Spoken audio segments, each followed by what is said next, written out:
Good morning ulit. So, eto yung, kung naalala nyo, nag-post ako ng parang Umarex na TP50. Sinama ko to sa video ko kasi nga gusto ko magbawas ng demo unit. Dalawa kasi na yung demo unit ko, dapat isang unit lang. So, gusto ko na siyang benta, kaya isinama ko siya dun sa video. So, pagka post ko ng video, nag-message na agad si Bossing na kukunin niya to. So, ngayon ko lang to may ship dahil ngayon lang dumating yung gas ko. So, parang 10 na ata itong nakapending kong na natenga sa akin ng mga orders. Ngayon pa lang po ako mag-ship, kaya maaga pa lang is nagbi-video na ako. So, shoutout tayo kay Bossing John Paul Valdez, Yumol, ng Dingalan, Aurora. Okay, Bossing John Paul, ito yung unit mo, no? So, ENC, Glock 17, Gen 4. So, yung Gen 4, meron siyang finger group. Wala itong gasgas dito, Bossing yan. Ang gasgas lang niya, ditong ibabaw kasi pagka puputok, pumapasok yan. Ganun siya, yan, no? Pag nag-blowback siya, pumapasok siya sa loob. So, nagagasgasan talaga. So, ano yun? Natural yun. Sa mga demo unit or sa mga pagbibili kayo ng second hand, natural po yun. So, ayan, pag Gen 4, meron siyang finger group. Yung Gen 5 kasi walang finger group. Pero yung Gen 5, meron siyang backstrap na kasama. Ito, wala. So, complete black markings dahil ENC siya. Ayan. Two-tone yung kulay. Meron siyang U-type sight at saka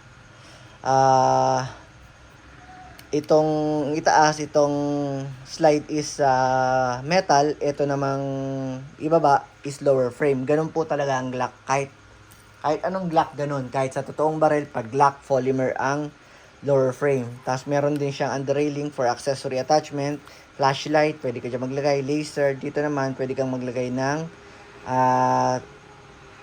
tracer or suppressor, yan. Pwede mo siyang lagyan ng silencer dyan. Tapos, ayun lang. So, paano ba siya lagyan ng BBs?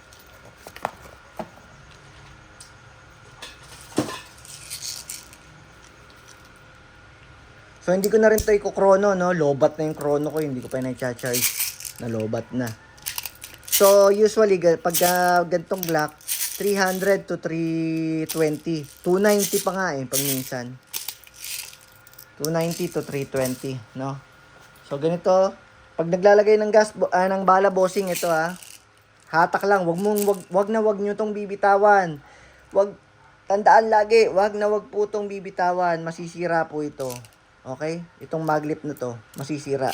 So, hatak lang, tas dito ang hulog ng bala, dyan sa malaking siwang na yan. Tas, pagka hindi nyo pupunuin, dahan-dahan nyo lang ibalik. Ayan. Kasi hindi rin advisable yung laging puno, na-stress yung spring, madali silang lalambot. Eventually, hindi nyo na may tutulak yung bibis pataas. Kaya, minsan, niluluwagan din yung spring para binabatak-batak na ganun, kinakalas yung magazine, binabatak-batak para tumigas yung spring, para maitulak niya ulit yung mga bibis. So, yung paglalagay naman ng ito, pag minsan kasi itong ENC malayo yung ayun inlet to. Pag minsan mali-mali yung maglalagay ng gas, kaya mas maganda itong parang itim na to, ayun para siyang may suutan ng kuko diyan. Ibaba mo lang, ayun yung lock niya bumababa. Hatakin mo lang to. Para mas kitang-kita mo yung inlet. Tapos, kung meron kang petroleum jelly or silicone oil, wag po kayong gagamit ng WT-40 Hindi po yun advisable. Nakakatigas yun ng o-ring lalo, hindi siya lalambot. Pantanggal kalawang yun Isang patak dyan.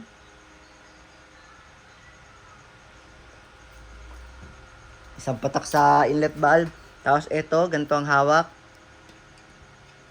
Ang hirap pagka sa video.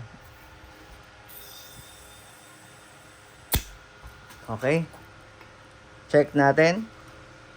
Okay, wala namang leak. So, hatakin lang natin ulit to.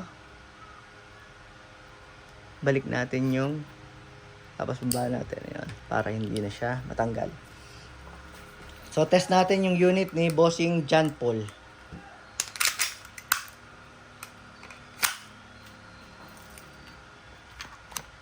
Adjust natin. Ulit, bossing, malakas ang pasok ng magazine ha. Tsaka yung magazine nga pala, yan, may mga konting dent yan. Ay, dent, gas, hindi pala dent. Pag dent, kupi yun eh. May mga konting scratches lang. Hairline lang naman, halos di mo mapapansin. Ayan o, dito lang. Kasi natural yun, pinapasok at saka nilalabas mo siya sa unit eh. So, malakas ang pasok ng magazine. Tapos, kasa, bitaw. Hiring, Glock 17, ni Bossing John Paul.